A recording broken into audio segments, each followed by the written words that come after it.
പറഞ്ഞുതരാം. അപ്പോൾ നമ്മൾ പോയിട്ട് രാജഗിരിയിൽ നമ്മൾ ഇറങ്ങി. ഞാൻ കണ്ടിട്ടുള്ളതിൽ വെച്ച് ഏറ്റവും വലിയ ക്യാമ്പസ്. ഓ മൈ ഗോഡ്, ഇത്രയും ഞാനിവിടെ ഒരു ഗ്രാമപ്രദേശമല്ല എങ്കിൽ പോലും എന്ന് പറഞ്ഞു കഴിഞ്ഞാൽ നമ്മൾ കൂടുതലും ഞാൻ സിറ്റി ലൈഫ് വല്ലപ്പോഴും ഈ ലുലു മോളിലൊക്കെ പോകുമ്പോൾ കാണുന്നതല്ലാതെ സിറ്റി അല്ലെങ്കിൽ ഇത്ര ഇൻ്റർനാഷണൽ ഇതെന്നുള്ളത് സിനിമയിൽ മാത്രമേ ഞാൻ കണ്ടിട്ടുള്ളൂ. ഒരപാര എക്സ്പോഷർ, ഇത്രയും എനിക്ക് എക്സ്പോഷർ ഞാൻ എൻ്റെ ലൈഫിൽ ഞാൻ ചെയ്തിട്ടില്ല. ഫസ്റ്റ് ടൈമാണ്. അപ്പം നമുക്ക് ആദ്യം തരുന്നത് ഇങ്ങനൊരു സാധനമാണ് നമുക്ക് തരുന്നത്. ഇതൊക്കെ ഞാൻ അന്ന് ഇത് കഴിഞ്ഞിട്ട് ഞാൻ കുറച്ച് ദിവസമൊക്കെ ഞാൻ ഇതെടുത്ത് നോക്കുമായിരുന്നു. പിന്നെ നമ്മൾ ലൈഫും തിരക്കും പിന്നെ എക്സാമും കാര്യങ്ങളും പഠിത്തമൊക്കെ ആയിട്ട് ഇത് പിന്നെ സൂക്ഷിച്ച് വെച്ചു ഇതൊരിടത്ത്. അത് കൈ കിട്ടിയപ്പോൾ കാണിക്കാമെന്ന് വിചാരിച്ചാൽ. അപ്പം നമ്മളവിടെ ചെന്നിറങ്ങിയിട്ട് ആദ്യം എനിക്കുണ്ടായിരുന്നത് ഇത് കണ്ട് ഞാൻ വായും തുറന്ന് ഇങ്ങനെ നിന്നു. പിന്നെ നമ്മൾ പോയിട്ട് നമ്മളിങ്ങനെ എന്ത് ചെയ്തു, നമ്മൾ രജിസ്ട്രേഷനിൽ പോയി രജിസ്റ്റർ ചെയ്തു. അപ്പം നമുക്ക് ഈ ഒരു സാധനവും ഈ ഒരു ടൈം ഷെഡ്യൂളിൻ്റെ ഡീറ്റെയിൽസും കാര്യങ്ങളും എല്ലാം തരും. ഇതിലിപ്പോൾ എഴുതിയിട്ടുണ്ട് ഫേസ് 1. ഞാൻ ബെസ്റ്റ് മാനേജറിനാണ് പങ്കെടുത്തത്. അപ്പം ഓരോ ഇവൻറ്റും ഓരോ സ്ഥലത്താണ് നടക്കുന്നത്. അപ്പം നമ്മൾ എന്ത് ചെയ്യണം, നടത്തും. 2 ദിവസമായിട്ടാണ് എൻ്റെ ഇവൻറ്റ്. 13/10/2023. ജനുവരി, ഫെബ്രുവരി, March, April, May, June, July, August, September, October 13-നാണ് എൻ്റെ ഇവൻറ്റ്. അപ്പോൾ ആദ്യത്തെ റൗണ്ട് 1 ഫേസ് 1-ൽ 2 റൗണ്ട്, അതേപോലെ ഫേസ് 2-ൽ 2 റൗണ്ട്, ഫേസ് 3-ൽ 2 റൗണ്ട്. ഇത്രയാണ് എൻ്റെ 2 ദിവസമായിട്ട്. അപ്പോൾ നമുക്ക് ഇതിൻ്റെ ടൈമിംഗ് ഒക്കെ പക്ക ടൈമിംഗാണ്. 10 മിനിറ്റ് എന്ന് പറഞ്ഞാൽ 10 മിനിറ്റ് പരിപാടി അവിടെ തീർക്കും. അങ്ങനെയാണ് ആദ്യത്തെ റൗണ്ട് കഴിഞ്ഞത്. ഓക്കെ, അപ്പോൾ ആദ്യമേ ഇത് നമുക്ക് തരുന്നത് കൊണ്ട് തന്നെ ആ കാര്യത്തിലൊക്കെ അവർ ടിപ്പ് ടോപ്പാണ്. വേറൊരു കാര്യം കൂടെ ഞാൻ പറയാം, ഈ ഫുൾ ഇവൻറ്റും ഓർഗനൈസ് ചെയ്യുന്നത് അവിടുത്തെ സ്റ്റുഡൻസാണ്. എക്സലൻറ്റ് ടീം വർക്കായിട്ടുള്ള ഒരു ടീം വർക്കാണ്. പിന്നെ ഒരു ജനറൽ ഇൻസ്ട്രക്ഷൻ, നമ്മൾ കോളേജ് ഐ ഡിയും കാര്യങ്ങളൊക്കെ കാണിക്കണം എന്നുള്ളൊരു ജനറൽ ഇൻസ്ട്രക്ഷൻ പേപ്പർ ഉണ്ട്. ഞാൻ ഇപ്പോഴാണ് ഇത് അൺബോക്സ് ചെയ്യുന്നത്. 2 വർഷം കഴിഞ്ഞിട്ട് ഇപ്പോഴാണ് ഈ സാധനം ഞാനൊന്ന് തുറന്നു നോക്കുന്നത്. അതാണ് ഞാൻ പോലും ഇങ്ങനെ അതിശയിച്ചിരിക്കുന്നത്. ഓക്കെ, അത് കഴിഞ്ഞിട്ടേ മാറ്റിക്കോട്ടെ. ഇതൊക്കെ ഇനി പോകുമ്പോൾ എടുത്തുകൊണ്ട് പോയാൽ മതി. ഇതൊക്കെ ഓ ഗോഡ്.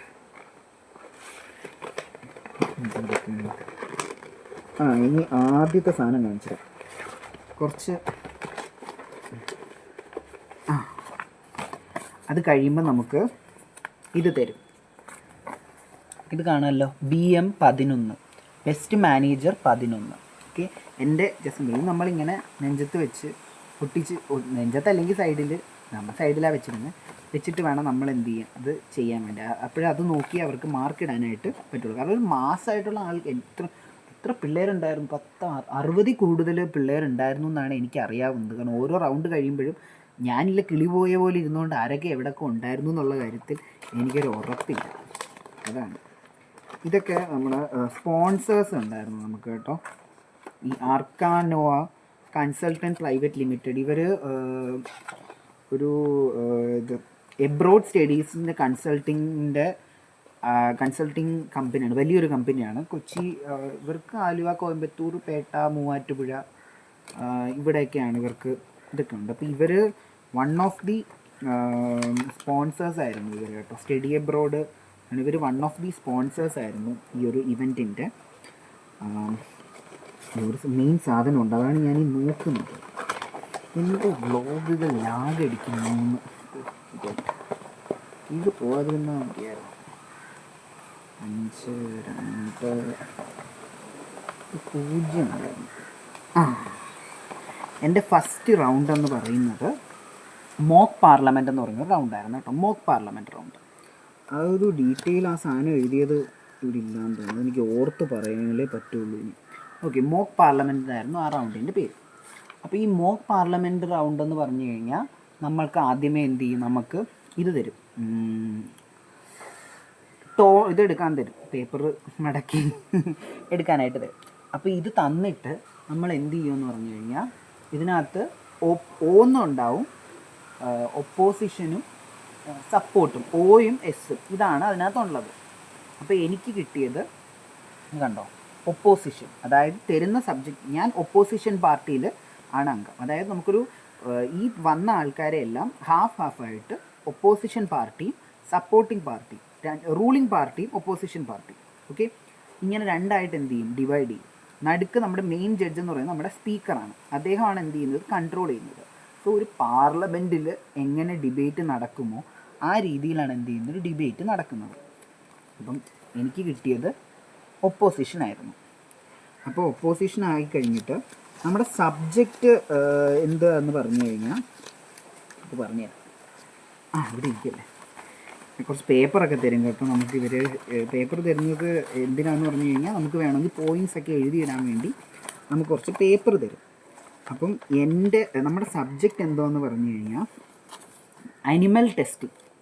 അതായിരുന്നു നമ്മുടെ സബ്ജക്റ്റ് എന്ന് പറയുന്നത്. എന്ന് വെച്ചാൽ ജീവികളിലുള്ള ജീവികളെ വെച്ചിട്ട് ശാസ്ത്ര പരീക്ഷണങ്ങൾ നടത്തുന്നത് ഇതുകൊണ്ടുണ്ടാവുന്ന ഉപയോഗങ്ങൾ നല്ലതാണ്. അപ്പം ഞാനത് എന്തായാലും ഒപ്പോസ് ചെയ്യണം, ഓക്കെ. അപ്പം ഞാൻ കുറച്ച് പോയിൻറ്റ്സൊക്കെ എഴുതി വെച്ചു. വൈറ്റ് മൗസ്, എർത്ത് വർം, കോക്രോച്ച്, ഇതിനെയൊക്കെ എന്ത് ചെയ്യുന്നു, ഉപയോഗിക്കുന്നത്. പിന്നെ ലെയ്ക്ക എന്ന് പറഞ്ഞ നായ, remembrance is always given but life is A life. ഒരു ഓർമ്മകൾ എപ്പോഴും, ഇതുങ്ങളെപ്പോഴും ഇങ്ങനെ ലെയ്ക്ക നായെക്കുറിച്ചൊക്കെ അതിൻ്റെ ഡെത്ത് ആനിവേഴ്സറിക്കൊക്കെ ഇങ്ങനെ തൊട്ടു. അപ്പം നമ്മൾ ഇതിനെ കൊല്ലണ്ടായിരുന്നല്ലോ എന്നൊക്കെ തോന്നും. The budget that you have. അപ്പോൾ നമ്മൾ ഒപ്പോസിഷനിൽ ഇരുന്നുകൊണ്ട് ഞാൻ കുറച്ച് വ്യത്യസ്തമായിട്ട് ചിന്തിക്കാൻ വേണ്ടി നമ്മുടെ കയ്യിൽ എന്ത് ചെയ്യും, നമ്മുടെ കയ്യിൽ ആവശ്യത്തിന് ബഡ്ജറ്റ് ഉണ്ട്. അപ്പം നമുക്ക് എന്ത് ചെയ്യാം, ആർക്കും ദോഷം വരാത്തതിലൊക്കെ നമുക്ക് വേണമെങ്കിൽ ചെയ്യാമല്ലോ. It is very much less than the Chandrayaan mission.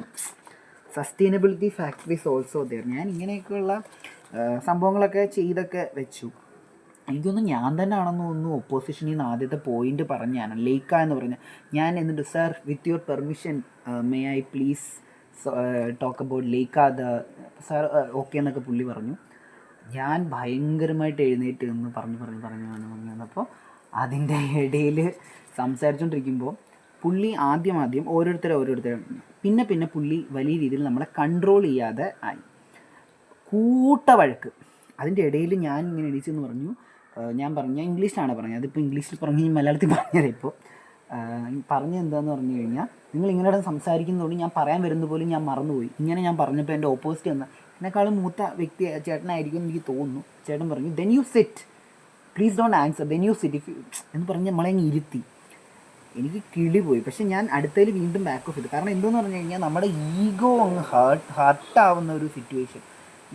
ആദ്യം പുള്ളി ഞാൻ സംസാരിക്കും, ഞാൻ ഇരിക്കും, എൻ്റെ അടുത്ത ആൾ സംസാരിക്കും, പുള്ളി പറയും ഇയാൾ സംസാരിക്കും, വേറെ ആൾ സംസാരിക്കരുത്, ഇങ്ങനെയായിരുന്നു. പിന്നെ പുള്ളി പറഞ്ഞു ഇനി ആക്ക് വേണമെങ്കിൽ സംസാരിക്കുന്നു.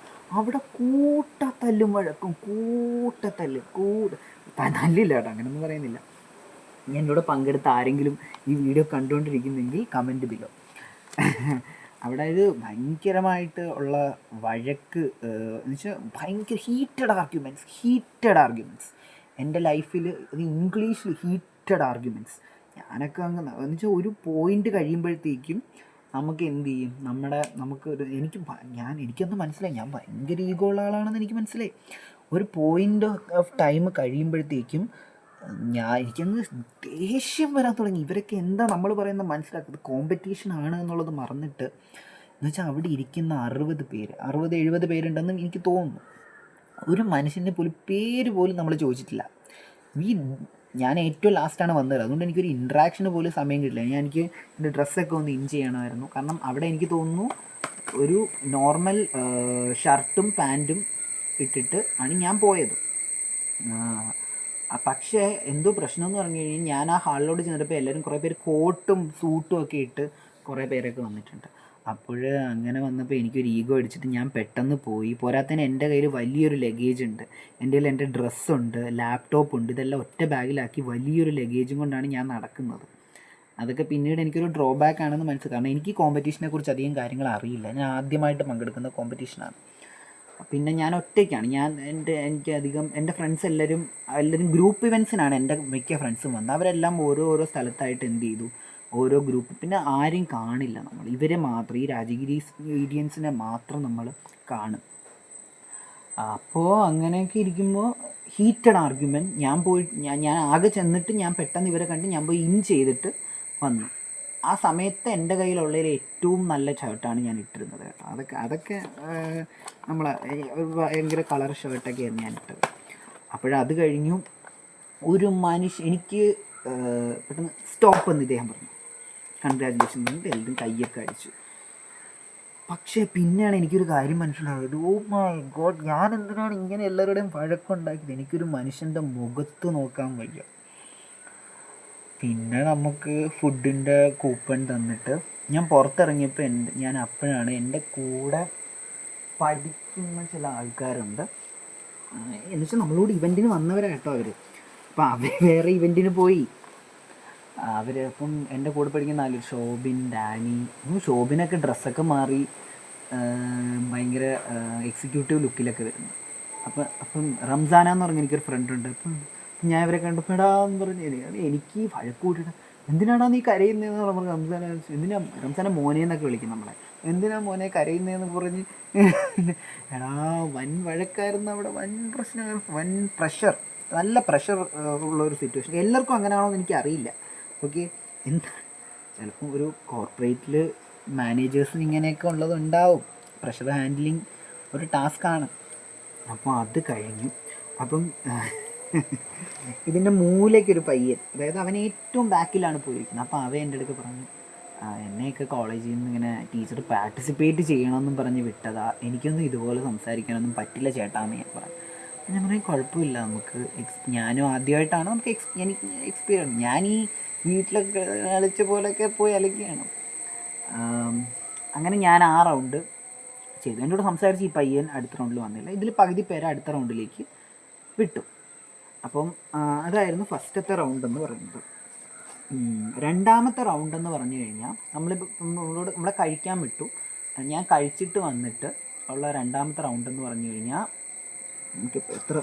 രണ്ടാമത്തെ റൗണ്ട് നമ്മൾ ഓരോരുത്തരെയും ഓരോ ഗ്രൂപ്പാക്കും. ഇപ്പോൾ ഇത്ര പേരുള്ള ഗ്രൂപ്പ്, ഓക്കെ, അത് സെയിം ഹാളിൽ തന്നെ കേട്ടോ, ഗ്രൂപ്പാക്കിയിട്ട് ഇവർ ചെയ്യുന്നത് എന്തോന്ന് പറഞ്ഞു കഴിഞ്ഞാൽ, ഒരു കഥയുടെ ഒരു സ്റ്റാർട്ടിങ് ആ ഗ്രൂപ്പിൽ ഫസ്റ്റ് നിൽക്കുന്ന ആൾക്ക് കൊടുക്കും. അപ്പോൾ അയാൾ അത് ഡെവലപ്പ് ചെയ്ത് ഒരു കഥ പറഞ്ഞുകൊണ്ടിരിക്കണം. അപ്പോൾ പെട്ടെന്ന് അയാൾക്ക് ഇത്ര ടൈമുണ്ട്, ആ ടൈം കട്ട് ചെയ്യുമ്പോൾ തൊട്ടടുത്തിരിക്കുന്ന ആൾക്കൊരു ടൈം കൊടുക്കും. അപ്പം അയാൾ പറഞ്ഞ് കഥ കണ്ടിന്യൂ. അതായത് ഈ നമ്മുടെ മനസ്സിൽ നമ്മൾ വിചാരിക്കുന്നില്ല, ഇയാൾ പറയുന്ന കഥ നമ്മൾ എന്ത് ചെയ്യണം, ഇതിൽ നിന്ന് കണ്ടിന്യൂ ചെയ്തുകൊണ്ട് പോകണം. അതിൽ നമ്മൾ എന്ത് ചെയ്യണം, നമ്മളുടേതായിട്ടുള്ള വിഷ്വൽ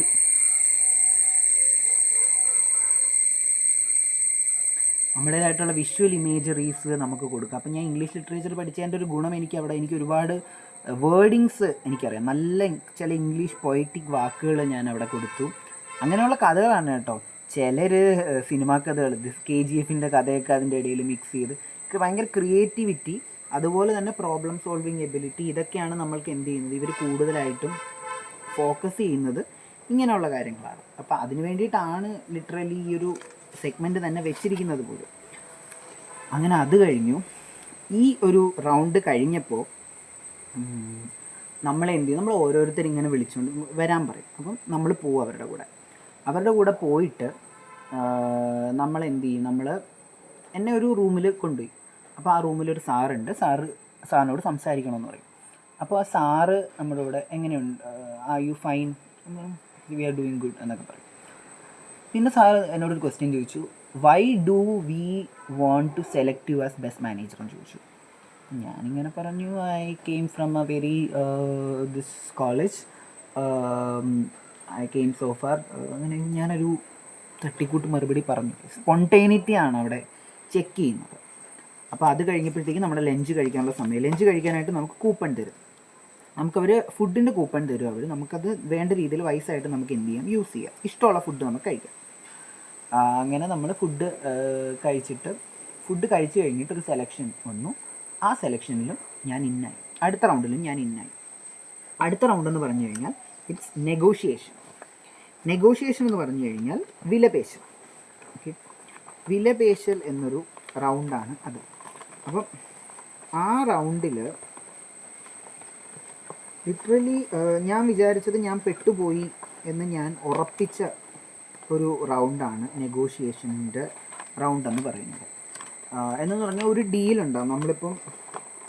ഇതൊക്കെ ഇതിൻ്റെ ഇടയിൽ കുറേ സാധനങ്ങളുണ്ട്. ഈ 6, 5 ഇതൊക്കെ കണ്ടു. ഇതൊക്കെ നമുക്ക് അതിൻ്റെ ഇടയിൽ ഓരോ സ്ഥലത്തും നമ്മുടെ ടേണും നമ്മുടെ ഓപ്പോസിറ്റ് നിൽക്കുന്ന ആൾ ആരാണ് ഇതൊക്കെ കണ്ടുപിടിക്കാൻ വേണ്ടിയിട്ടാണ്. ഓക്കെ, അപ്പം നെഗോഷിയേഷൻ എന്ന് പറഞ്ഞാൽ നമുക്ക് ഇതേപോലെ ലോട്ട് തരും. അപ്പം നമുക്ക് ഓരോരുത്തർക്കും ഓരോ നമ്പർ ഉണ്ടാവും. ഇപ്പം 1, 2, 3, 4, 5, 6, ഞാൻ 11 അപ്പം കുറച്ച് പേർക്ക് ഇങ്ങനെ നമ്പർ കൊടുത്തിട്ട് അവരോട് പറയും നിങ്ങളൊരു എന്തായിരുന്നു നിങ്ങൾ നമ്പർ എടുക്കണം. അപ്പം നമുക്ക് ആരുടെ നമ്പർ കിട്ടുന്നു അയാളായിരിക്കും നമ്മുടെ എന്തെങ്കിലും ഓപ്പോസിറ്റ് മത്സരിക്കുന്നത്. അപ്പം ഞാനും വേറൊരു ചേട്ടനും ഓപ്പോസിറ്റ് ചെയ്യുന്നു. അപ്പോൾ ഒരു ഡീല് നമുക്ക് തന്നു. നമ്മൾ ലാൻഡ് ലോഡും അപ്പുറത്തേക്കുന്ന ആൾ ഡീലറും. അപ്പം ഞാനായിരുന്നു ലാൻഡ് ലോഡ്. അപ്പം നമ്മൾ വില പേശി നമ്മൾ എന്ത് ചെയ്യും, നമ്മൾ ഒരു ഡീൽ ഉറപ്പിക്കണം. അപ്പോൾ ലാസ്റ്റ് ആകുമ്പോഴത്തേക്കും ആദ്യം 2 ലക്ഷം 3 ലക്ഷത്തിലൊക്കെ തുടങ്ങി അവസാനം 1 lakh. അപ്പോൾ ഞാൻ പറയാം 2 lakh. അപ്പോൾ പുള്ളി പറയാം 1.5 lakh, 2 lakh. അങ്ങനെ പിടിച്ച് അവസാനം നമ്മൾ എന്ത് ചെയ്യും, ഡീലിലെത്തും. എനിക്കിപ്പോഴും ഓർമ്മയുണ്ട് ആ സാറ് പറഞ്ഞത്, it started professionally but it ended as you are negotiating in A market. വളരെ പ്രൊഫഷണലായിട്ടാണ് നിങ്ങൾ സ്റ്റാർട്ട് ചെയ്തത്, പക്ഷേ ഇത് തീരുന്നത് എങ്ങനെയാണ്, നിങ്ങൾ ഫിഷ് മാർക്കറ്റിനകത്ത് നെഗോഷിയേറ്റ് ചെയ്യുന്ന പോലെ തീർന്നു. അത് 100, 50, 90, 60 ഇങ്ങനെ പോയിട്ട് അവസാനം 2 പേർക്കും ഇന്നൊരു ഡീലെത്തുമ്പോൾ നമ്മളത് ഉറപ്പിക്കും. അങ്ങനെ അതിൻ്റെ റിസൾട്ട് വന്നു. ഫോർച്ചുനേറ്റ്ലി ഞാനത് പാസ്സായി. And I am going for the next round.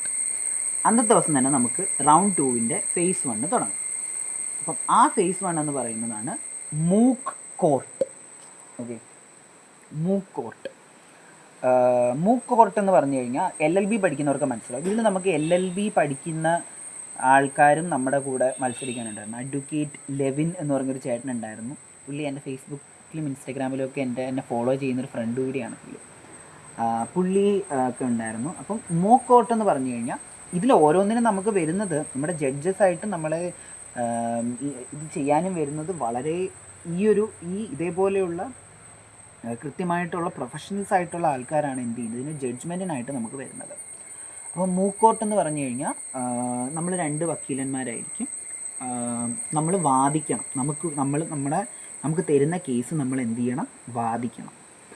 അപ്പം നമുക്ക് ഓരോ നമ്പർ തരും. ഇപ്പോൾ എനിക്ക് ഈ ലെവിൻ ചേട്ടനെയാണ് കിട്ടിയത്. അപ്പോൾ ചേട്ടൻ എൻ്റെ അടുത്ത് ചോദിച്ചു, എങ്ങനെയാണ് പ്ലാൻ, നമ്മൾ എന്താണ് ചെയ്യാൻ പോകുന്നത്? അപ്പോൾ നമുക്ക് സ്പോണ്ടേനിയസ് ആയിട്ട് ചെയ്യാൻ ചേട്ടാ, വരുന്നത് എന്താണെന്ന് വെച്ചാൽ നമുക്ക് നോക്കാം. ഇങ്ങനെ തന്നെയാണ് ഞാൻ പറഞ്ഞത്. അപ്പം എൻ്റെ അടുത്തിരുന്നൊരു കുട്ടിയൊക്കെ ഓൾ ദി ബെസ്റ്റ് എന്നൊക്കെ പറഞ്ഞു. അപ്പം മൂക്ക് കോർട്ട് തുടങ്ങി. അപ്പം എന്താണ് സംഭവം എന്ന് പറഞ്ഞു കഴിഞ്ഞാൽ ഈ ചേട്ടന് ഇങ്ങനെയാണ്, ഒരു അഡ്വക്കേറ്റ് ആയിട്ടുള്ളൊരു മാഡമാണ്, അഡ്വക്കേറ്റും ബിസിനസ്സിൽ ഇതൊക്കെ ആയിട്ടുള്ളൊരു മാഡം, 2-3 പേരാണ് നമ്മുടെ ജഡ്ജ്. മൂക്ക് കോർട്ടിൻ്റെ സബ്ജക്റ്റ് എന്തുവെന്ന് പറഞ്ഞു കഴിഞ്ഞാൽ നമ്മളെ ഇങ്ങനെ ഒരു മരുന്ന് ഒരാൾ ഉപയോഗിച്ചു. ലെവിൻ ചേട്ടൻ തന്നെയാണ് മരുന്ന് ഉപയോഗിച്ചത്. അപ്പോൾ പുള്ളി തന്നെയാണ് പുള്ളിക്ക് വേണ്ടി വാദിക്കാനും നിൽക്കുന്നത്. അപ്പം മരുന്ന് ഉപയോഗിച്ചിട്ട് പുള്ളിക്ക് എന്ത് ചെയ്തു, ഹീ ഗോട്ട് സം ബ്രൂവേസ്, അങ്ങനെ കുറച്ച് സ്റ്റെയിൻ, ഒരു അലർജിക് റിയാക്ഷൻ പോലെ വന്നു. അപ്പോൾ ഈ മരുന്ന് കമ്പനിക്കെതിരെ പുള്ളി എന്ത് ചെയ്യുന്നു, കേസ് കൊടുക്കുകയാണ്. ഇതാണ് അപ്പം വാദിച്ചു വന്നപ്പോൾ ഞാൻ പറഞ്ഞു കമ്പനിക്കെതിരെ മാത്രമല്ല, മാനുഫാക്ചർ ചെയ്ത സാധനത്തിനകത്തും നമുക്ക്, അപ്പോൾ അവർക്കെതിരെയും കേസ് കൊടുക്കണം. അങ്ങനെ വന്നപ്പം ഈ ഭയങ്കര വാദം കൊടുക്കണം. ഞാൻ പറയുന്നതിന് മറുവാദം പുള്ളി പറയും, പുള്ളിയുടെ സർട്ടിഫിക്കറ്റ് ഉണ്ട്. ഞാൻ പറയും ഗവൺമെൻറ് സർട്ടിഫൈഡ് ഡോക്ടറാണ് ഇത് ചെയ്ത്, അപ്പം ഗവൺമെൻറ്റിൻ്റെ മേളിൽ നിങ്ങൾ കുറ്റമിടുകയാണോ എന്നൊക്കെ ചോദിക്കുന്നു. അങ്ങനെ പറയുന്നതിനിടയിൽ പുള്ളി പറഞ്ഞൊരു കാര്യം എൻ്റെ മനസ്സിൽ നോട്ടീസ് ആയതെന്ന് പറഞ്ഞാൽ, പുള്ളി പറഞ്ഞു 6 മാസം മുമ്പാണ് പുള്ളിക്ക് ഇത് വന്നതെന്നുള്ളൊരു പോയിന്റ് പുള്ളി പറഞ്ഞിട്ടുണ്ടായിരുന്നു.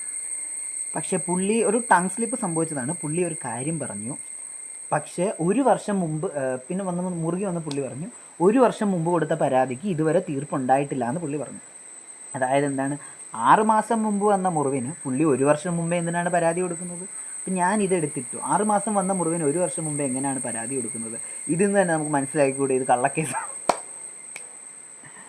അവിടെ വെച്ചിട്ടാണ് എന്ത് ചെയ്യുന്നത്, ആ മാഡം കുറച്ച് ഇമ്പ്രസ്ഡ് ആയി. അവർക്ക് പുള്ളിക്കാരിക്ക് ഇഷ്ടപ്പെട്ടു. പക്ഷേ ലെവിൻ ചേട്ടൻ ആ റൗണ്ട് പുള്ളിയും ഭയങ്കരമായിട്ട് ആർഗ്യുമെൻ്റ് ചെയ്തു. ഒരു ടങ് സ്ലിപ്പ് സംഭവിച്ചു പോയതാണ്. അപ്പം പുള്ളിക്ക് നന്നായിട്ട് വാദിക്കാനറിയാം. എനിക്കെന്താണ് ചെയ്യാനിരുന്നത്, പുള്ളിക്ക് എന്തെങ്കിലും മിസ്റ്റേക്ക് പറ്റിയാൽ അതിൽ പിടിച്ച് കയറാൻ മാത്രമേ എനിക്ക് പറ്റുള്ളൂ. ഞാനവിടെ അത്രയും നേരം എന്താണ് വാദിച്ചുകൊണ്ടിരിക്കുന്നത്? പുള്ളി പറയും കമ്പനിക്കെതിരെ കേസ് ഞാൻ പറയും. അപ്പോൾ മാനുഫാക്ചറിങ് പ്രോഡക്ട്സ് കൊടുത്തേക്കെതിരെ ചെയ്യണം. അപ്പം അങ്ങനെയാണെങ്കിൽ ഇത് സർട്ടിഫൈ ചെയ്ത ഡോക്ടറെ ഞാൻ ഇതാണ് പറഞ്ഞുകൊണ്ടിരിക്കുന്നത്. ഓക്കെ, പുള്ളിക്കാരി പിന്നെ അതിൻ്റെ ലീഗലി അതിൻ്റെ വിഷയങ്ങൾ എന്താണെന്നുള്ളതൊക്കെ പറഞ്ഞു. പിന്നെ ഞങ്ങൾ പറഞ്ഞു ഡേറ്റ്സ് പറഞ്ഞു കഴിയുമ്പോൾ അത് ചെക്ക് ചെയ്തിട്ട് ഡേറ്റ്സ് പറയാവുന്നൊക്കെ പറഞ്ഞു. അങ്ങനെ ആ റൗണ്ട് കഴിഞ്ഞു. അന്നത്തെ ദിവസത്തെ ഇവൻറ്റ് എല്ലാം തീരെയാണ്. അപ്പം ആ റൗണ്ട് കഴിഞ്ഞിട്ട് അടുത്ത റൗണ്ടിലേക്ക് ഞാൻ അടുത്ത റൗണ്ട് എന്ന് പറഞ്ഞാൽ അടുത്ത നൈറ്റാണ്, അടുത്ത ഡേയിലാണ് അടുത്ത റൗണ്ട്. അപ്പം അപ്പോഴും നമുക്ക് എന്ത് ചെയ്യും, നമുക്കൊരു ലോട്ട് എടുക്കാൻ തരുന്നു. ലോട്ട് എടുക്കാൻ തന്നിട്ട് ഞാനും വേറൊരു പയ്യനും ഞങ്ങൾ രണ്ടുപേരും എന്ത് ചെയ്യുന്നു, പെയറാവുന്നു. ഓരോരുത്തരും പെയറപ്പായിട്ട് വരുന്നു. പെയറപ്പായിട്ട് നമ്മുടെ കയ്യിൽ എന്ത് ചെയ്യുന്നു, ഒരു കിറ്റ് തരും. ആ കിറ്റിൽ ഒരു ടീഷർട്ട് ഉണ്ടാവും, അതേപോലെ തന്നെ കുറച്ച് പെയിൻറ്റും കാര്യങ്ങൾ, പശ, മാർക്കർ, ടേപ്പ്, കുറേ ന്യൂസ് പേപ്പേഴ്സ്, അങ്ങനെ കുറേ സാധനങ്ങളാണ് എന്ത് ചെയ്യുന്നത് ആ ടീഷർട്ടിലുള്ളത്. നമ്മൾ അന്ന് രാത്രിയിൽ നമ്മൾക്ക് രണ്ടു പേർക്കും ഒരു റൂം തന്നിട്ട് what we need to do is നമ്മളൊരു പ്രോഡക്റ്റ് ആക്കിയിട്ട് പിറ്റേന്ന് രാവിലെ എന്ത് ചെയ്യണം, നമ്മൾ ആ പ്രോഡക്റ്റ് പ്രസൻറ്റ് ചെയ്യണം. എനിക്ക് തീരെ സുഖമില്ല, കാരണം ഞാൻ വെളുപ്പിനെ 3 മണിക്ക് ഞാൻ 4:30 മണിയായപ്പോഴും ഞാൻ വീട്ടിൽ നിന്ന് ഇറങ്ങിയതാണ്. 6 മണിക്കല്ലേ ട്രെയിൻ, കൊല്ലത്തെത്തണം. അപ്പം അത് കഴിഞ്ഞ് എനിക്ക് ഭക്ഷണം കറക്റ്റായിട്ട് നേരത്തെ കഴിക്കുന്നില്ല, എനിക്ക് ആകെ ഉറക്കം വന്നിരിക്കുക. അപ്പം ഞങ്ങൾ എന്ത് പ്ലാൻ ചെയ്തു, ഒരു ടീഷർട്ട് ബിസിനസ്. ഇതെന്ന് വെച്ചാൽ പുള്ളി പറഞ്ഞ ഐഡിയ ആണ് കേട്ടോ, പ്ലെയിൻ ടീഷർട്ട്. ഇപ്പോൾ എല്ലാവരും എന്തെങ്കിലും ഒരു ഡിഫറൻസ്, ഇപ്പം ടീഷർട്ടിൽ പടം വരയ്ക്കുന്നു, ടീഷർട്ട് കൊണ്ട് പ്രോഡക്റ്റ് ഉണ്ടാക്കുന്നു, അതൊക്കെ വരുമ്പോൾ നമ്മൾ എന്ത് ചെയ്യുന്നു, ഈ കൊടുക്കുന്ന പ്ലെയിൻ ടീഷർട്ട് പ്ലെയിനായിട്ട് കൊടുക്കുക. അപ്പോൾ അതിൽ ഞാൻ കുറച്ച് ഡിസൈനൊക്കെ കൊടുത്തിട്ട് പിന്നെ പ്രസൻറ്റേഷനും ചെയ്തു. പക്ഷേ എനിക്ക് നല്ല ഉറക്കം വന്നിട്ട് രാത്രിയിൽ വലിയ രീതിയിലുള്ള പ്രസൻറ്റേഷൻ ഒന്നും ചെയ്യാൻ എനിക്ക് പറ്റില്ല. എന്നെക്കൊണ്ട് പറ്റുന്ന പ്രസൻറ്റേഷനൊക്കെ ഞാൻ ചെയ്തു. ആ പ്രസൻറ്റേഷൻ ഇപ്പോഴും എൻ്റെ കയ്യിൽ ഇരിപ്പുണ്ടെന്നുള്ളതാണ് എൻ്റെ ഏറ്റവും വലിയ സത്യം. അങ്ങനെ അതൊക്കെ ചെയ്തു. അതൊക്കെ ചെയ്തിട്ട് എന്താ ഉണ്ടായെന്ന് പറഞ്ഞു കഴിഞ്ഞാൽ, ഇവർ രാത്രിയിൽ നമുക്കൊരു ഇത് അയച്ചു തരികയാണ്, ഒരു വേർഡ് ഡോക്യുമെൻ്റ് അയച്ചു തരികയാണ്. അതിൽ നമ്മുടെ CV നമ്മൾ എന്ത് ചെയ്യണം, ഫില്ല് ചെയ്ത് കൊടുക്കണം. അപ്പോഴും എനിക്ക് ആ ഉറക്കപ്പിച്ചിൽ ഞാൻ എന്തൊക്കെയോ ഫില്ല് ചെയ്ത് കൊടുത്തു. കാരണം എന്തെന്ന് പറഞ്ഞാൽ പിറ്റേന്ന് രാവിലെ 7 മണിക്ക് നമുക്ക് എന്ത് ചെയ്യും, നമുക്ക് ബസ് വരും. ആ ബസ്സിലാണ് നമ്മളെ തിരിച്ച് ഇവൻറ്റ് നടക്കുന്നിടത്ത് കൊണ്ടുപോകുന്നത്. ഇതിനിടയിൽ എൻ്റെ ഫ്രണ്ട്സ് കുറേ പേരുണ്ട്. ഞാൻ മാത്രമേ ഉള്ളൂ സെക്കൻഡ് റൗണ്ടിലേക്ക് കടന്നു. ബാക്കി എല്ലാവരും ആ ഡേയിൽ കഴിഞ്ഞപ്പോഴത്തേക്കും അവർ കഴിഞ്ഞു. അവർ സെലക്റ്റഡ് ആയില്ല. പിറ്റേന്നത്തേക്ക് സെലക്റ്റഡ് ആയവർക്ക് മാത്രമേ താമസമുള്ളൂ. അപ്പോൾ നമ്മൾ സെലക്റ്റഡ് ആയി. എനിക്ക് സെലക്റ്റഡ് ആയി നമ്മൾ അവിടെ തന്നെ താമസിക്കണം. കാരണം രാത്രിയിൽ നൈറ്റിൽ നമ്മൾക്കിത് ഒരുമിച്ചിരുന്ന് ചെയ്യാൻ വേണ്ടിയിട്ടാണ് അവരങ്ങനെയൊക്കെ ചെയ്യുന്നത്. ലൈഫിൽ ഫസ്റ്റ് ടൈമാണ് ഞാനൊരു ലോഡ്ജിലൊക്കെ പോയിട്ട് എനിക്ക് ഒരു പരിചയമില്ലാത്ത ആൾക്കാരുടെ കൂടെയൊക്കെ താമസിക്കുന്നത്. പക്ഷെ ഭയങ്കര നല്ല ഹോസ്പിറ്റാലിറ്റി, ഭയങ്കര നല്ല ആൾക്കാരും ഒക്കെ ആയിരുന്നു രാജഗിരിയിലുള്ളവർ. ഞാൻ ഇപ്പോഴും എൻ്റെ ലൈഫിൽ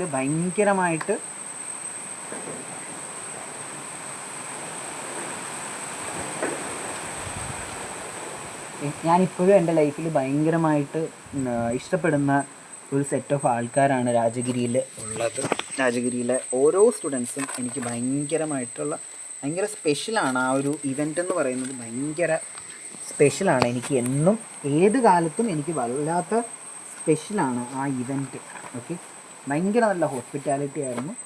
പിന്നെ പിറ്റേന്ന് രാവിലെ നമ്മളെ കൊണ്ടുവന്നിട്ട് ഞാനും ഈ പയ്യനും, അപ്പം ഇവന് ഒരു എന്താ പറയുക, ഒരു കോൺഫിഡൻസിൻ്റെ ഇഷ്യൂ വന്നു. കാരണം നമ്മൾ ചെയ്യുന്ന കറക്റ്റാണ്. കാരണം ഇവിടെ ബാക്കിയുള്ളവരുടെ പ്രസൻറ്റേഷൻ വെച്ചപ്പോൾ ഭയങ്കര പ്രസൻറ്റേഷൻസ്, ഗേൾസൊക്കെ ഭയങ്കര പ്രസൻറ്റേഷനാണ് അവരൊക്കെ അതിൽ ചെയ്തേക്കുന്നത്. അപ്പം നമ്മൾ വന്നിട്ട് സ്റ്റേജിൽ വെച്ചിട്ട് പുള്ളി എന്നോട് പറഞ്ഞു, നീ ഒരു പോയിൻ്റ് പറയും, ഞാൻ വേറെ പോയിൻ്റ് പറയും. ഓക്കെ, പക്ഷേ പുള്ളി നമ്മൾ സെൽഫിഷ് ആവുമല്ലോ നമ്മൾ. അപ്പം ഞാൻ ആത്മാർത്ഥതയുടെ നിറകുടം കളിക്കാനായിട്ട് പോയിട്ട് ഞാനൊരു പോയിൻ്റ് പറയും, പക്ഷെ പുള്ളി പിന്നെ 10 പോയിൻ്റ് പറയും. That's why he started scoring. അപ്പം ഞാൻ എന്ത് ചെയ്യാൻ തുടങ്ങി, ഞാനും പുള്ളിക്ക് പറയേണ്ടടത്തെല്ലാം ഞാനും കയറി പറയാൻ തുടങ്ങി. അപ്പോൾ പുള്ളിയുടെ സ്പേസ് കുറയാൻ തുടങ്ങി. അതിനിടയിൽ ഈ വൈറ്റ് ഷർട്ട് എങ്ങനെയാണ് ഇതാവുമെന്ന് വെച്ചപ്പോൾ ഞാൻ ആ മേഡം, അതായത് ഒരു HR ആണ് നമ്മുടെ ഇത് ചെക്ക് ചെയ്യാൻ, നമ്മുടെ ജഡ്ജായിട്ട് വന്നത്. ഞാൻ പറഞ്ഞു, മേഡം ഇപ്പം ഒരു പ്രൊഫഷണൽ മീറ്റിങ്ങിനാണ് ഉള്ളത്. ആ മേഡം ഒരു വൈറ്റ് ടീഷർട്ട് ഇട്ടുകൊണ്ടാണ് വെക്കിലി വന്നത്. പക്ഷേ മേഡം എന്ത് ചെയ്തു, ഒരു പ്ലെയിൻ ടീഷർട്ടാണ് ഇട്ടിരുന്നത്. Because it shows that much professionalism. അത് നമുക്ക് എന്ത് ചെയ്യാൻ പറ്റും, കാഷ്വലായിട്ടും ഫോമലായിട്ടും നമുക്ക് എന്ത് ചെയ്യാൻ പറ്റും, അത് ഇടാനായിട്ട് പറ്റും. പിന്നെ ഞാൻ കുറച്ച് ഇതൊരു എലൈറ്റ് രീതിയിലുള്ള ആൾക്കാർക്കുള്ളതാണ്. പിന്നെ ഞാൻ കുറച്ച് സെലിബ്രിറ്റി ബ്രാൻഡിൻ്റെയൊക്കെ പേരടിച്ചിറങ്ങി. HRX ബൈ ഋത്തിക് റോഷൻ, അതേപോലെ തന്നെ നയൻതാരയുടെ ബ്രാൻഡ്, കത്രീന കൈഫിൻ്റെ ബ്രാൻഡ്, ഇതെല്ലാം എടുത്ത് അടിച്ചും കിട്ടും. ഞാൻ ഇതൊക്കെ പറഞ്ഞപ്പോൾ ഇവൻ ഇങ്ങനെ എന്നെ ഇട്ട് മൈക്കിൻ്റെ അടി കൂടെ തട്ട് എനിക്ക് പറയണം എന്ന് പറഞ്ഞു ഞാൻ വിട്ടുകൊടുത്തു. കാരണം നമ്മളോട് കാണിക്കുന്നത് പറഞ്ഞപ്പോൾ എന്നോട് പറഞ്ഞിട്ട് അവൻ വലിയ ഇത് കളിക്കാനായിട്ട് പോയി. അപ്പോൾ ഇത് കഴിഞ്ഞിട്ട് ഇറങ്ങി എൻ്റെ ലാപ്ടോപ്പിലായിരുന്നു കണക്റ്റൊക്കെ ചെയ്തിരുന്നത്. ഞങ്ങളപ്പോൾ ഒരുപാട് പ്രസൻറ്റേഷനൊന്നും ഉണ്ടായിരുന്നില്ല, ജസ്റ്റ് ഒരു ലോഗോ ക്രിയേറ്റ് ചെയ്തത് മാത്രമേ അതിനകത്ത് ഉണ്ടായിരുന്നുള്ളൂ. അപ്പോൾ ഇത് കഴിഞ്ഞപ്പോൾ പിന്നെ പുള്ളി എൻ്റെ അടുക്കുമ്പോൾ മിണ്ടില്ല, പുള്ളി എൻ്റെ മുഖത്തോടും. ഇത് കഴിഞ്ഞ് ബ്രേക്ക്ഫാസ്റ്റിന് പോയപ്പോഴും പുള്ളി വേറെ ആരുടെയൊക്കെ കൂടെ പോയി ബ്രേക്ക്ഫാസ്റ്റ് കഴിക്കുന്നു, എന്നെ മൈൻഡ് പോലും പുള്ളി ചെയ്തില്ല. എനിക്കപ്പോൾ മനസ്സിലായി ഇങ്ങനെയാണ് ചില ആൾക്കാരെന്ന് എനിക്ക് മനസ്സിലായി. അങ്ങനെ അത് കഴിഞ്ഞു. അത് കഴിഞ്ഞപ്പോഴത്തേക്കും ഞാൻ സെലക്റ്റഡായി, പുള്ളി ഔട്ടായി. പിന്നെ നമുക്ക് 5 പേരായിരുന്നു നമ്മൾ സെലക്ട് ആയത്. ആ 5 പേരിൽ ഒരാളായിരുന്നു ഞാൻ. 5 പേര്, നമ്മൾ 5 പേര് സെലക്റ്റഡായി. സെലക്ഷൻ കഴിഞ്ഞിട്ട് ഇനി ഫൈനൽ റൗണ്ട് എന്ന് പറയുന്നത് സ്ട്രെസ് റൗണ്ടാണ്. സ്ട്രെസ് റൗണ്ടിൽ എന്താണ് സംഭവം എന്ന് പറഞ്ഞാൽ, നമ്മൾ ഫില്ല് ചെയ്ത് കൊടുത്ത ഒരു റെസ്യൂമി ആണ് നമ്മൾ ഫില്ല് ചെയ്ത് കൊടുത്തത്. അതിൻ്റെ ബേസിസിൽ അത് വെച്ചിട്ടാണ് അവർ ക്വസ്റ്റ്യൻസ് ചോദിക്കുന്നത്. റേഡിയോ മാംഗോയിൽ ആദർശ് എന്ന് പറഞ്ഞ സാറുണ്ടായിരുന്നു. എനിക്ക് പക്ഷേ ഇവർ 3 പേര് ആരാന്ന് എനിക്ക് അറിയില്ല. ഞാൻ രാഹുൽ ഈശ്വറിനെയൊക്കെ പ്രതീക്ഷിച്ചു, പക്ഷേ പുള്ളിയൊന്നും ഉണ്ടായിരുന്നില്ല. പുള്ളിയാണ് സ്ഥിരം സ്ട്രെസ് ഇൻ്റർവ്യൂവിന് വരുന്ന ഒരാളാണ് രാഹുൽ ഈശ്വർ സാർ. പുള്ളിയൊന്നും വന്നില്ല. അങ്ങനെ കുറച്ച് പേരൊക്കെ 3 പേര് വന്നു. ഇതിന് മുമ്പ് എന്ന് പറഞ്ഞാൽ നമുക്ക് ലോട്ട് തരും, ഇതേപോലെ ലോട്ട് തരും. ആ ലോട്ട് പ്രകാരം എൻ്റെ നമ്പർ എന്ന് പറഞ്ഞാൽ 5ആണ്. അത് 5ാമതാണ് ഞാൻ പെർഫോം ചെയ്യുന്നത്. എന്നിട്ട് നമ്മൾ താഴെ കൊണ്ടുപോകും. എന്നിട്ട് നമ്മളോട് ഇവർ പറയും ഒരു സ്റ്റാൻഡപ്പ് കോമഡി ഒന്ന് പ്രിപ്പയർ ചെയ്ത് വെച്ചേക്കണമെന്ന് നമ്മളോട് പറയും. ഒരു സ്റ്റാൻഡപ്പ് കോമഡി. ഓക്കെ, അപ്പം ഞാൻ 5ാമതാണല്ലോ, ഞാനിങ്ങനെ കിടന്ന് പ്രിപ്പയർ ചെയ്യാണ്. അല്ലല്ല, ഇതിന് മുമ്പ് ഒരു റൗണ്ട് ഉണ്ടോ? ഇതിന് മുമ്പ് ഒരു റൗണ്ട് കൂടെ ഉണ്ട്. സ്ട്രെസ് റൗണ്ടിന് തൊട്ട് മുമ്പായിട്ട് ഉള്ള റൗണ്ട് എന്താണെന്ന് പറഞ്ഞു കഴിഞ്ഞാൽ കേസ് സ്റ്റഡി റൗണ്ട്. അതാണ് ഞാൻ മറന്നുപോയി. കേസ് സ്റ്റഡി റൗണ്ട് എന്ന് പറഞ്ഞു കഴിഞ്ഞാൽ, കേസ് സ്റ്റഡി റൗണ്ടിൽ നമുക്കൊരു കേസ് തരും. അത് ഇതിനകത്തുണ്ട്, ഇതിനകത്ത് എവിടേക്കോ അതുണ്ട് കേട്ടോ. അതത് പോയെന്ന് തോന്നുന്നു, അതിനകത്ത് കാണുന്നില്ല. കേസ് സ്റ്റഡി റൗണ്ടൊക്കെ അടിപൊളിയാണ്. ഒരു വല്ലാത്ത കേസാണ് തന്നത്.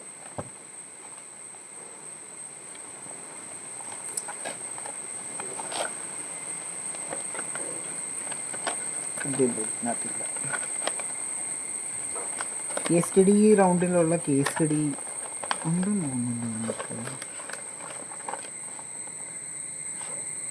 ഇല്ല ഗൈസ്, ആ കേസ് സ്റ്റഡി കാണുന്നില്ല. നമ്മുടെ ഒരു ടൈറ്റിൽ സ്പോൺസർ ഉണ്ട് ഇതിനകത്ത്, ഞാൻ പറഞ്ഞുതരാം. മിലൻ ഡിസൈൻ, നിയോക്ക്, ഡാർക്കാനോ, മൊബൈൽ കിങ്, ബ്രൈറ്റെക്. നമ്മുടെ ഈ ഇവരുടെ ഇവൻ്റ് ഓർഗനൈസിങ് കമ്പനിയാണെന്ന് തോന്നുന്നു. അവരുടെ ഒരു കേസാണ്, ഒരു പ്രോബ്ലം നമുക്ക് തന്നിട്ട് നമ്മൾ എന്ത് ചെയ്യണം, അത് എഴുതണം. ഞാൻ കുറേ എഴുതിയിട്ട് നമ്മൾ എന്ത് ചെയ്തു, ഒരു പാനൽ ഉണ്ടാവും. ആ പാനൽ നമ്മളെ ഈ എഴുതിയതിൻ്റെ ബേസിസിൽ നമ്മളോട് ക്വസ്റ്റ്യൻസ് ഇത് എഴുതിയത് വെച്ചിട്ട് ചോദിക്കും, ഇങ്ങനെയാണ്. അപ്പം നമ്മളത് പ്രൂവ് ചെയ്യണം. ഇതാണ് കേസ് സ്റ്റഡി. ഇതും ഞാൻ വളരെ മോശമായിട്ടാണ് ആ റൗണ്ടിൽ പെർഫോം ചെയ്തത്. ഞാനൊരു സാറ്റിസ്ഫൈങ് ആയിട്ടുള്ള ആൻസറൊന്നും ഞാനതിനകത്ത് കൊടുത്തില്ല. അത് ഞാൻ സമ്മതിക്കുന്നൊരു കാര്യമാണ്. പക്ഷേ ലാസ്റ്റ് 5ൽ ഞാനും ഉണ്ടായിരുന്നു. പക്ഷേ എൻ്റെ നല്ല കോൺഫിഡൻസിൽ ഉത്തരങ്ങൾ പറഞ്ഞു. പക്ഷേ എനിക്ക് ആ കേസും കറക്റ്റായിട്ട് ചെയ്യാൻ പറ്റിയില്ല എന്നുള്ളത് എനിക്ക് തോന്നുന്നു. കാരണം കേസ് സ്റ്റഡി റൈറ്റിംഗ് എന്ന് പറഞ്ഞാൽ നമ്മളത്ര പ്രാക്ടീസ് ചെയ്തിട്ടുള്ളൊരു കാര്യം അല്ല. അത് എഴുതണം. പറഞ്ഞ് ഫലിപ്പിക്കാനാണെങ്കിൽ എനിക്ക് ആ സ്പോണ്ടേനിയസ് ആയിട്ട് പറഞ്ഞ് ഫലിപ്പിക്കാം.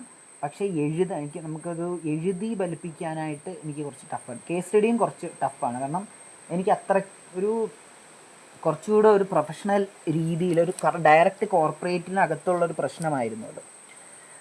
അങ്ങനെ അതും ഒക്കെ കഴിഞ്ഞിട്ട് ആണ് നമ്മളിങ്ങനെ നമ്മുടെ സ്ട്രെസ് റൗണ്ട് വരുന്നത്. സ്ട്രെസ് റൗണ്ടിൽ ഇതുപോലെ എനിക്ക് 5ാമത്തെ ലോട്ട് കിട്ടി. നമ്മളെ ഒരു മുറിയിൽ കൊണ്ടുപോയി നമ്മളോട് അവിടെ ഇരുന്നിട്ടൊരു സ്റ്റാൻഡപ്പ് കോമഡി പ്രിപ്പയർ ചെയ്യാനായിട്ട് പറഞ്ഞു.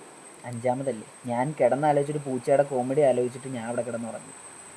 എനിക്ക് ആയപ്പോഴത്തേക്കും ഞാൻ ശരിക്കും തോക്കുമെന്നും പറഞ്ഞാണല്ലോ വന്നത്. ഓരോ റൗണ്ട് കഴിയുമ്പോൾ ഞാൻ വിചാരിച്ചു ഈ റൗണ്ടിൽ ഞാൻ തോക്കും, എനിക്ക് അത് കഴിയുമ്പോൾ ഞാൻ ബസ്സിൽ കയറി വീട്ടിൽ പോകും, ഈ റൗണ്ടിൽ ഞാൻ തോക്കും, ഇത് കഴിഞ്ഞ് ബസ്സിൽ കയറി വീട്ടിൽ പോകും. പക്ഷേ എനിക്കറിയില്ല, പ്രത്യേകിച്ച് എനിക്ക് പേടിയൊന്നും ഉണ്ടായിരുന്നില്ല. ഞാൻ ജയിക്കണം എന്നും പറഞ്ഞ് വരാത്തത് കൊണ്ടായിരിക്കാം എനിക്ക് പ്രത്യേകിച്ചൊരു പേടി ഉണ്ടായിരുന്നില്ല. അതുകൊണ്ട് തന്നെ വളരെ കാം ആൻഡ് ക്വയറ്റ് സമാധാനമായിട്ടാണ് ഞാൻ എന്ത് ചെയ്തത്, ഞാൻ പെർഫോം ചെയ്തത്. ആ റൗണ്ട് ചെയ്യുമ്പം വരുന്ന ആ ഒരു സ്പിരിറ്റും എനിക്ക് കറക്റ്റായിട്ടുണ്ടായിരുന്നു. ആ ഒരു ഈഗോയൊക്കെ ചില സമയത്ത് കയറി അടിച്ച് അതൊക്കെ ഉണ്ടായിരുന്നുള്ളൂ സ്ട്രെസ് റൗണ്ടിൽ. പക്ഷേ എന്ത് ചെയ്തു, എനിക്ക് സമ്മാനം വേണം എന്നൊരു മനസ്സിലൊരിതും വെച്ചുകൊണ്ടാണ് ഞാൻ വരുന്നത്. പക്ഷേ അങ്ങനെ വന്നതുകൊണ്ടായിരിക്കാം എൻ്റെ സ്റ്റാൻഡപ്പ് കോമഡി സൂപ്പർബായിരുന്നു. ഫസ്റ്റ് തന്നെയാണ് ഇവർ 5ാമതെന്ന് വിളിച്ചിട്ട് ഇവരെന്ത് ചെയ്തു, ഓർഡർ മാറ്റി വിളിച്ചു. അതായത് 5ാമത് കിട്ടിയ എന്നെ 1ാമത് വിളിച്ചു. ഞാൻ കിടന്ന് ഉറങ്ങിപ്പോയി. ഇവരെന്താ അർജുൻ എന്ന് വിളിച്ചിട്ട് അടുത്തിരുന്ന് പാടുതിപ്പൻ്റെ ഒക്കെ ഇവിടെ പോടാ എന്നൊക്കെ പറഞ്ഞ് എന്നെ കയറ്റിയിട്ടു. ഞാൻ തമാശ പറയാൻ പൊതുവേ വളരെ മോശപ്പെട്ട ഒരാളാണ്. ടു ബി ഫ്രാങ്ക്, ഞാൻ വളരെ മോശം തമാശ പറയുന്ന ഒരാളാണ്.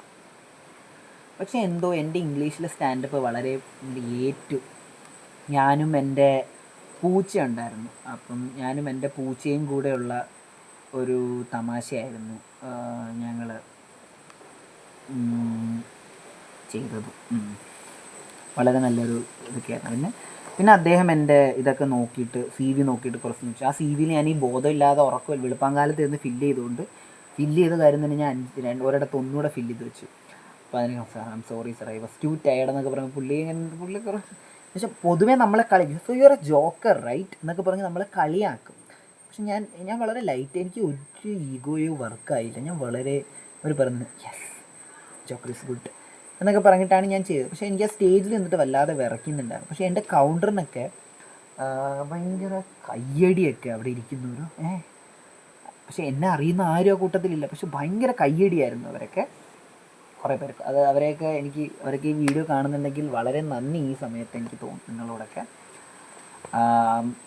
അങ്ങനെ അതൊക്കെ കഴിഞ്ഞിട്ട് ഇവരെന്നോട് ചോദിച്ചു വാട്ട് ഈസ് യുവർ ഹോബി എന്നുള്ളിടത്ത് ഞാൻ വാച്ചിങ് ഓൾഡ് മലയാളം മൂവീസ് എന്ന് എഴുതിയിട്ടുണ്ട്. അപ്പോൾ അവരെന്നോട് പറഞ്ഞു ഓൾഡ് മലയാളം മൂവി ഏറ്റവും ഫേവറേറ്റ് ഏതാണ് മൂവി എന്നുള്ളത് പ്രപ്പോസൽ സീൻ. ഞാൻ പറഞ്ഞു can I speak in Malayalam? പറഞ്ഞു ഞാൻ സംസാരിക്കാനെന്ന് പറഞ്ഞു. അങ്ങനെ അവർ ഇരുന്നിട്ട് ഞാൻ മണിച്ചിത്രത്താഴിൽ ലാലേട്ടൻ ശ്രീദേവിയോട് ലാസ്റ്റ് പറയുന്ന ഒരു സീനുണ്ട്, ഈ ഭ്രാന്തുള്ളവരെ ജീവിക്കാൻ വളരെ പാടാണ്. അപ്പം അവിടെ എന്നൊരു സാറ് കറക്റ്റ്, ഭ്രാന്തിന് ചികിത്സിക്കുന്നവരുടെ ജീവിക്കാൻ വളരെ പാടാണ്, ജീവിക്കാൻ വളരെ പാടാണ്.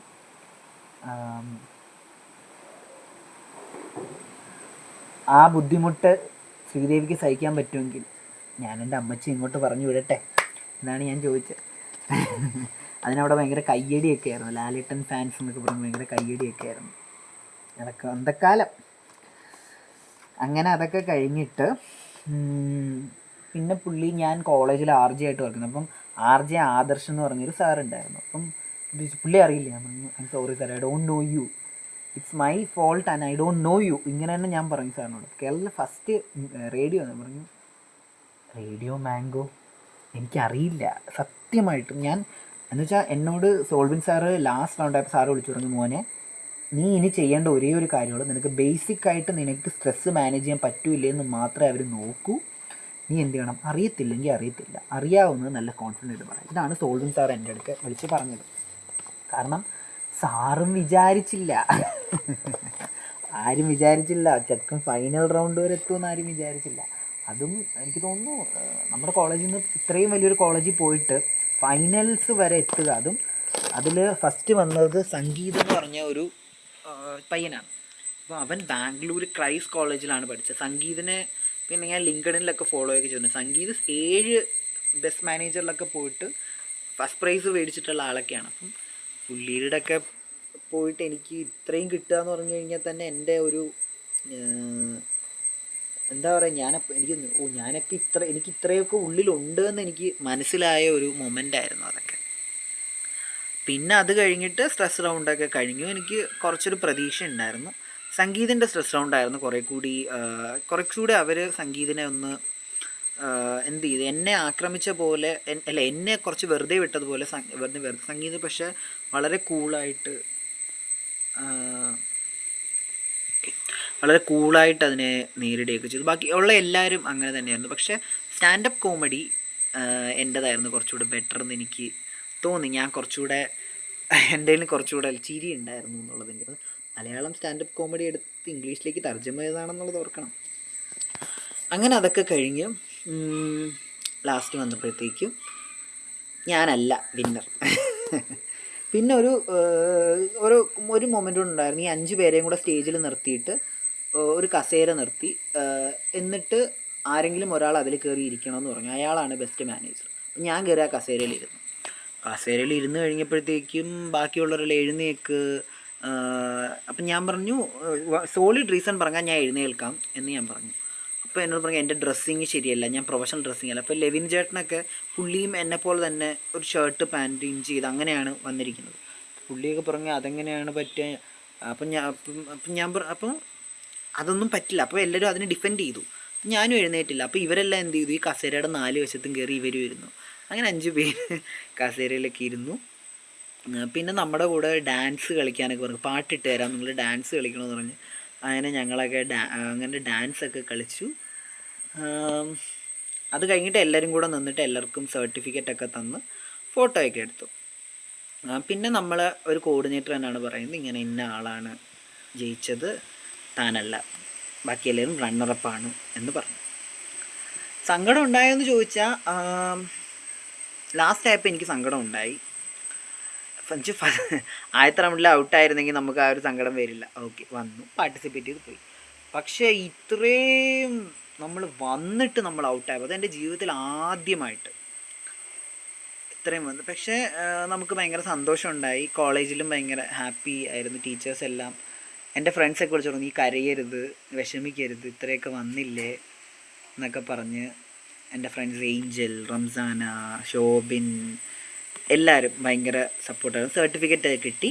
പിന്നെ അവിടുന്ന് ഞാൻ ബസ്സിൽ കയറി വൈറ്റില ബസ് സ്റ്റാൻഡിൽ വന്ന് അവിടെ നിന്ന് എനിക്കൊരു ഡയറക്റ്റ് തിരുവനന്തപുരം കിട്ടിയില്ല. അവിടെ നിന്ന് ഞാൻ കോട്ടയത്തെത്തി. ഓക്കെ, കോട്ടയത്ത് വന്നപ്പോൾ എൻ്റെ ബാഗ് പതിയെ തുറക്കുന്ന പോലൊരു ഫീൽ എനിക്കുണ്ടായി. വെയിറ്റ് എനിക്ക്. അപ്പോൾ നോക്കുമ്പോൾ എൻ്റെ ബാഗിൽ ലാപ്ടോപ്പ് ഉണ്ട്. പെട്ടെന്ന് നോക്കുമ്പോൾ എൻ്റെ ബാഗ് തുറന്ന് കിടക്കുക. അപ്പോൾ ഞാൻ പിന്നെ എനിക്ക് ആരോ തുറന്നിട്ടതാണോ കാരണം ഞാൻ തുറന്നിട്ടില്ല എൻ്റെ ബാഗ്. അങ്ങനെ അത് അടച്ചു. പിന്നെ എനിക്കൊരു തിരുവനന്തപുരം ബസ് കിട്ടി. അതിൽ കയറി വെളുപ്പിനെ 4 മണിക്ക് ഞാൻ ചടയമംഗലത്തെത്തി. പിറ്റേന്ന് കോളേജിൽ പോകുന്നുണ്ടായിരുന്നു. അതിൻ്റെ പിറ്റേന്ന് ഞാൻ എന്ത് ചെയ്തു, രാവിലെ കോളേജിൽ പോയി ഒരു 9:30 ക്ലാസ്സിന് 9:20 ആയപ്പോഴാണ് ഞാൻ ചെന്നത്. ഞാൻ ചെന്ന് കയറി. എനിക്കിപ്പോഴും ഓർമ്മയുണ്ട്, സിന്ധു മിസ്സും സെൻസാറും ക്ലാസ്സിലുണ്ടായിരുന്നു. ആ ക്ലാസ്സിലുള്ള എല്ലാവരും എഴുന്നേറ്റ് നിന്ന് കൈയടിച്ച് എന്നെ വെൽക്കം ചെയ്തത്. ബിക്കോസ് നമ്മളവിടെ റണ്ണറപ്പായിട്ടാണ് നമ്മൾ തിരിച്ചു വന്നത്. East or west, first prize 40,000 രൂപയാണ്. അത് കിട്ടിയോ കിട്ടിയില്ലേ, ഇത്രയും വലിയൊരു കോമ്പറ്റീഷനിൽ പോയിട്ട് ഫൈനൽ റൗണ്ട് വരെ നമ്മൾ വന്നു. മിനു മിസ് വന്നിട്ട് എന്നോട് ചോദിച്ചു എന്തൊക്കെ റൗണ്ട്സ് ഉണ്ടായിരുന്നു. മിനു മിസ് അപ്പം വന്നിട്ട് കുറച്ചേ ആയിട്ടുള്ളൂ. എങ്ങനെ ഉണ്ടായിരുന്നു ഈ കാര്യങ്ങളെല്ലാം ചോദിച്ച്. മിസ്സും ഭയങ്കരമായിട്ട് എല്ലാവരും എന്നെ ഒരുപാട് അപ്രീഷിയേറ്റ് ചെയ്തിട്ട് അവരെനിക്കൊരു സാധനം തന്നു, ഒരു ഗിഫ്റ്റ്.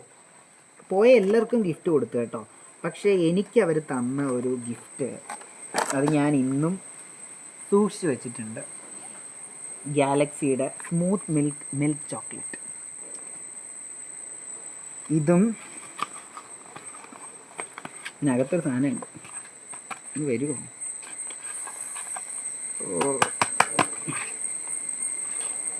അത് വരുന്നില്ല ഗൈസ്, കീറല്ലേ. ഇതിൻ്റെ അകത്തുള്ള ഇതൊന്നും ഞാൻ കളഞ്ഞിട്ടില്ല. ഇതിന് ഉറുമ്പും കയറിയിട്ടില്ല, കണ്ടോ? ഗാലക്സി. ഇത് ഞാൻ ഒറ്റയ്ക്ക് തിന്നല്ല ചെയ്തത്, കുറച്ചായിട്ട് ഇത് പൊട്ടിച്ച് ഞാൻ ആ ക്ലാസ്സിലെ എല്ലാവർക്കും ഇത് ഷെയർ ചെയ്തു. ഞങ്ങളുടെ ക്ലാസ്സിൽ 49 പേരുണ്ട്. ആ 49 പേർക്കും ഞാനിത് ഷെയർ ചെയ്തു. അത് ലൈഫിലൊരു ഭയങ്കര സന്തോഷം തന്നൊരു മൊമെൻ്റായിരുന്നു അത്. Always I'm grateful for all the Rajagirians. ഇപ്പോൾ അവരെല്ലാം പാസ് ഔട്ട് ആയിട്ടുണ്ടാവുമെന്ന് എനിക്ക് തോന്നുന്നു. പക്ഷേ ഇൻഫ്ലോർ ഇപ്പോഴും അതേപോലെ തന്നെ ഇതേ പേര് തന്നെയാണ് ഇൻഫ്ലോറിന് ഇപ്പോഴും. എന്നെങ്കിലും ഞാനൊരു പ്രൊഫഷണലായിട്ട് എനിക്കവിടെ ജഡ്ജായിട്ടോ ഒരു സ്പോൺസറായിട്ടോ ഒക്കെ തിരിച്ചു വരണമെന്ന് ഭയങ്കര ആഗ്രഹമുള്ളൊരു സ്പേസാണ്. എൻ്റെ വേർത്ത് ഒരു ഇൻ്റർനാഷണൽ പ്ലാറ്റ്ഫോമിൽ എനിക്ക് എൻ്റെ കോളേജിനെ റെപ്രസെൻ്റ് ചെയ്യാനായിട്ട് സാധിക്കുക. എനിക്കിപ്പോഴും ഓർമ്മയുണ്ട്, ഞാൻ അവിടെ ലാസ്റ്റ് പറഞ്ഞ ആ ഒരു വരിയുണ്ട്, why we should select you as a best manager എന്ന് എനിക്കൊരു ലാസ്റ്റ് സെഷനിൽ ചോദിച്ചൊരു ചോദ്യത്തിന് ഞാൻ പറഞ്ഞൊരു മറുപടി ഇപ്പോഴും എൻ്റെ മനസ്സിൽ ഉള്ളത്, I am coming from a very under privileged background. I'm coming from a very rural place, and most of the people in this place don't even know the name of my college, and they are not even familiar with my place. And I don't have the formal type of dressing that all these finalists have. I'm just being casual. Still I am in the finals with them. So this far I've come. So I think as a manager also I will be a better selection for being the best manager. ഇതായിരുന്നു എൻ്റെ അവസാനത്തെ coat. അത് തന്നെ ഞാൻ ഇപ്പോഴും പറയുന്നു, ലൈഫിൽ ഒരുപാട് സ്ട്രഗിൾസ് ഉണ്ടാവും. നമ്മളെക്കാളും സൗന്ദര്യം, പൊക്കം ഇതെല്ലാം കൂടിയ ആൾക്കാരും ഉണ്ടാവും. പക്ഷെ എന്ത് ചെയ്യുക, നമ്മുടെ വെർത്ത് നമ്മൾ മനസ്സിലാക്കുക എന്നുള്ളതാണ്. Always grateful for Rajagiri college for providing a platform for students every year, and also for every volunteer, especially volunteers of inflore 2023. Thank you so much for നിങ്ങളുടെ ഹോസ്പിറ്റാലിറ്റി, നിങ്ങളുടെ ഇറ്റിനറി, നിങ്ങളുടെ guidance, everything was spot on. And thank you so much for watching this video for this long. Around 1 hour-നടുത്ത് ഇതുണ്ടാവുമെന്ന് ഞാൻ വിശ്വസിക്കുന്നു. ഇങ്ങനൊരു background എടുത്തതും എന്ന് പറയാൻ വേണ്ടിയിട്ടാണ്. അപ്പം MBA ചെയ്യുന്ന ആൾക്കാർ നിങ്ങൾ മിനിമം 1, 2, 3 മാനേജ്മെൻറ്റ് ഫെസ്റ്റിലെങ്കിലും പങ്കെടുത്ത് നിങ്ങളുടെ കോളേജിന് പുറത്തുള്ളൊരു വേൾഡ് എക്സ്പ്ലോർ ചെയ്യണം. എസ്പെഷ്യലി ഇൻഫ്ലോർ നിങ്ങൾ എന്ത് ചെയ്യരുത്, മിസ് ചെയ്യരുത്. ഫ്രണ്ട്സുമായിട്ട് കൊച്ചിയിലൊക്കെ പോയി ഒന്ന് അടിച്ചു പൊളിക്കാമെന്നെങ്കിലും വിചാരിച്ച് നിങ്ങൾ എന്ത് ചെയ്യണം, ഇതിന് പോകണം. So hope you guys enjoy my video. Do like, share and subscribe. And for more tips and things regarding this, just comment on my comment box and watch the video fully. So thank you guys. Bye.